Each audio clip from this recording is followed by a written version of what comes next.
नमस्कार मेरे प्यारे दोस्तों, मैं हूं आपका होस्ट शेफ धीरज। आज इस वीडियो में हम लोग डिस्कस करने वाले हैं क्या 2022 में भी क्लाउड किचन खोलना उतना ही ज़्यादा प्रॉफिटेबल है जितना पहले था। मैं आप लोगों को अपनी राय बताऊं, अपना डिसीजन बताऊं, कुछ फैक्ट्स मैं आपको ज़रूर बताने की कोशिश करूंगा ताकि आप भी समझ पाओ मैं ऐसा क्यों कह रहा हूं। चलिए जी, अगर मैं बात करूं 2018 से पहले की, मैं 19-20 की बात नहीं करूंगा। आप कहीं पे भी खोल लीजिए अपना क्लाउड किचन, ठीक है। पहले तो क्लाउड किचन ही मालूम नहीं होता था, बेसिकली एक किचन हम लोग बोलते थे। कहीं पे भी खोल लीजिए, किसी भी गली में, मोहल्ले में, घर में, छत के ऊपर या ग्राउंड फ्लोर में, सेकंड फ्लोर में, आपको ऑर्डर आने ही आने होते थे। आपको किसी भी प्रकार की पेड एडवर्टाइजमेंट करने की ज़रूरत पड़ती ही नहीं थी, और पहले तो जो पेड एडवर्टाइजमेंट होती ही नहीं थी। अब यहाँ पे अगर आप भी सोच रहे थे क्लाउड किचन खोलने का, तो आप लोगों ने भी ढेर सारे व्हाट्सअप के ग्रुप ज्वाइन कर लिए होंगे, फेसबुक के ग्रुप ज्वाइन कर लिए होंगे। कई सारे अलग अलग प्लेटफॉर्म्स हैं जहाँ पे आपको अलग अलग इन्फॉर्मेशन मिल रही होंगी। अब हर कोई यही बोल रहा होगा कि भाई हमने तो स्विगी जोमेटो से टाई अप कर लिया है, ठीक है जी, हमें कोई भी ऑर्डर नहीं आ रहे हैं या बहुत ही कम ऑर्डर आ रहे हैं। दूसरा ये भी आप लोगों को सुनाई देता होगा कि भाई मैं महीने में 3 लाख की सेल कर रहा हूँ, 4 लाख की सेल कर रहा हूँ, पर मुझे बाद में प्रॉफिट ही नहीं बचता है। ये तो मेन आप सुन रहे होंगे प्रॉब्लम सबकी क्लाउड किचन की, और आपको लगता है कि भाई मैं भी एक मैसेज डाल दूँ, क्या सही में क्लाउड किचन खोलना प्रॉफिटेबल है। ऐसे ऐसे मैसेज आप लोगों ने देखे होंगे। तो इन दोनों को हम लोग एक एक करके डिस्कस करते हैं।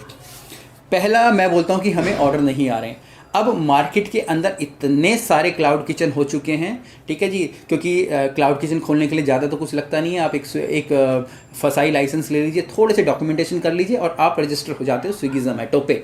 तो इतनी ज़्यादा आप बोल सकते हैं सप्लाई हो चुकी है, ठीक है जी, प्लेटफॉर्म्स के ऊपर, और जो डिमांड है, ठीक है, जो कस्टमर हैं वो कम हो गए हैं। अब यहाँ पे जब स्विगी जोमेटो प्लेटफॉर्म में इतने सारे आउटलेट्स आ जाते हैं तो उनको भी मुश्किल हो जाता है कि भाई किस आउटलेट को वो ऊपर दिखाएं, रैंक करें उनके एल्गोरिथम के हिसाब से। तो यहाँ पे जो भी पेड एडवर्टाइजमेंट करता है और उनकी गाइडलाइंस को पूरी करता है, वो उसको प्रमोट करते हुए नज़र आ रहे होते हैं।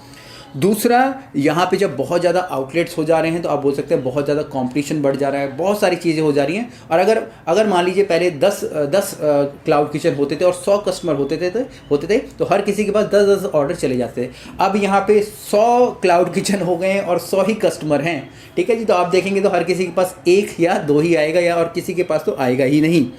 दूसरा, हम लोग बोलते थे कि भाई जो प्रॉफिट्स हैं हमारे 3-4 लाख हो रहा है, हमें प्रॉफिट नहीं बचता है। अब यह होता क्या था, पहले जो स्विगी जोमेटो के जो भी कमीशन होते थे बहुत ही कम होते थे, 5% से उन्होंने स्टार्ट किया था। करते करते अब आप देखेंगे टोटल 30% हो जाता है। पर अब आपको 30 नहीं समझना, इसको 40 समझना है, क्योंकि 10% मैं जो बोल रहा हूँ वो बोल रहा हूँ आपकी पेड एडवर्टाइजमेंट के। आपको पेड एडवर्टाइजमेंट करानी ही पड़ेगी और कोई ऑप्शन नहीं है। अगर आप बिजनेस करना चाहते हो, आप सोच रहे हैं कि मैं बिना पेड एडवर्टाइजमेंट के अच्छे खाने से, अच्छे इससे उससे, पैकेजिंग से, ये करके अपने जोमेटो पे बिज़नेस को बहुत ज़्यादा ग्रो कर लूँगा, बहुत ज़्यादा बड़ा कर लूँगा, तो कुछ नहीं होने वाला। तो कह लीजिए कि आपको 40% तो जोमेटो को या स्विगी को देना ही है, आपका बिज़नेस नहीं चल सकता। तो यही मेजर प्रॉब्लम आती है। अब यहाँ पे 2 तरीके के क्लाउड किचन के मॉडल चल रहे हैं। पहला होता है घर होम बेस, जिसको कि हम लोग बोलते हैं। और इस होम बेस में जो सबसे ज़्यादा तादाद में खुल चुके हैं, इस होम बेस क्लाउड किचन में आप ज़्यादा नहीं कमा सकते हैं। आप मैक्सिमम बोल सकते हैं 5 से 10 हज़ार रुपये कमा सकते हैं, वो भी तब जब आप बाकी की चीज़ों को पूरी कर रहे हैं। बाकी की चीज़ें कैसे? एडवर्टाइजमेंट अच्छी कर रहे हैं, आपका खाना अच्छा है, कस्टमर की आपके पास रिटेंशन हो रही है, ठीक है, और बाकी की जो पैकेजिंग आप लोग ध्यान रख रहे हैं। सिर्फ यहाँ पे बचता क्या है, आपका रेंट यहाँ पे बच रहा है, बाकी कुछ भी आपका नहीं बच रहा है। आपको कंप्लीटली इन्वॉल्व भी उसमें रहना पड़ता है। अब मेरा डिसीजन क्या है कि अगर मैं सिर्फ ये सोच के कर रहा था कि भाई मैं घर से खोल लेता हूँ और घर से खोल के मैं बिज़नेस को बड़ा कर लूँगा और बाद में देखूँगा कि मैं ऐसा वैसा और आगे बिज़नेस एक्सटेंड कर लूँगा, तो वो एक समय के बाद बंद हो जाता है। क्योंकि जितनी भी प्रोफाइल्स अगर आप स्विगी जोमेटो पे देखोगे, वो वहाँ से डिलीट नहीं करते, वो तब भी वहाँ पे विजिबल रहेंगी। हो सकता है कि वो रेस्टोरेंट का थोड़ा ब्लैक से फेड कलर में नज़र आए कि वो क्लोज है, पर उसकी प्रोफाइल वहाँ पे तब भी रहेगी। तो आपको ये भी समझना है। और इसका मतलब ये है कि वो जो प्रोफाइल है वहाँ पे एक्टिव नहीं है, आप ऑर्डर नहीं कर सकते, और ऐसी आपको ढेरों प्रोफाइल वहाँ पे मिल जाएंगी।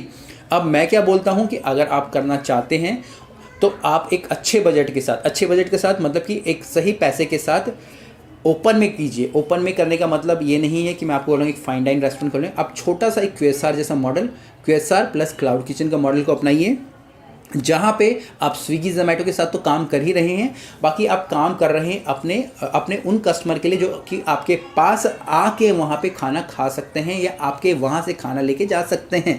वही इस समय पे सबसे बेस्ट मॉडल है हमारे लिए, अगर आप लॉन्ग टर्म तक सर्वाइव करना चाहते हो। क्योंकि स्विगी जोमेटो के साथ काम करके आपको किसी प्रकार का डेटा नहीं मिलेगा, पर यहाँ पे आप स्विगी जोमेटो से तो ऑर्डर लेंगे ही लेंगे, साथ साथ आप अपना खुद का एक डाटाबेस, खुद का अपने लिए कस्टमर का डाटाबेस रेडी कर रहे होंगे, ताकि बाद में भी आप उनको एंटरटेन करके और भी ऑर्डर ले पाएँ। तो डिसीज़न मेरा तो यही है कि आप अपना एक ओपन में आके स्टार्ट कीजिएगा। अगर आप सिर्फ छोटा सा एक आप 5-10 हज़ार रुपये कमाना चाहते हैं तो आप घर से अपना क्लाउड किचन कर सकते हैं।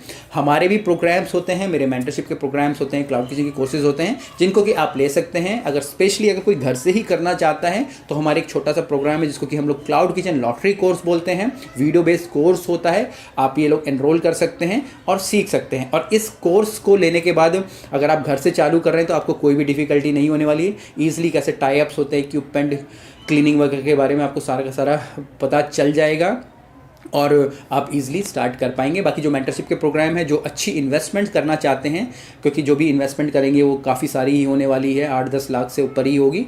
और क्योंकि जब आप इतने पैसे खर्च कर रहे हैं तो प्लीज़ एडवाइजेबल यही है कि किसी एक अच्छे कंसल्टेंट की सलाह लीजिएगा, मेरी या किसी की भी आप ले सकते हैं, ताकि आपको वो सही गाइड कर पाए। सिर्फ अपने आप पैसा लगाएंगे तो मैंने तो एक्सपीरियंस करके मैं तो रोज़ाना ही यही चीज़ें देख रहा हूँ, आप पैसा अपना डुबा बैठेंगे। कुछ क्वेश्चंस और कमेंट्स तो नीचे लिखेगा, बाकी मैं नीचे एक टेलीग्राम चैनल का लिंक दे रहा हूँ, आप उसको ज्वाइन कर लीजिएगा, जिसमें कि हम लोग अपनी क्लाउड किचन और रेस्टोरेंट रिलेटेड वीडियो डालते रहते हैं। मैं व्हाट्सअप पे ग्रुप बनाता हूँ, वो 2 दिन में ही भर जाता है, तो टेलीग्राम चैनल सबसे सही है आप लोगों से कम्युनिकेट करने के लिए। क्वेश्चन कमेंट नीचे लिखेगा। फिर मिलेंगे एक नए वीडियो में, तब तक के लिए जय हिंद।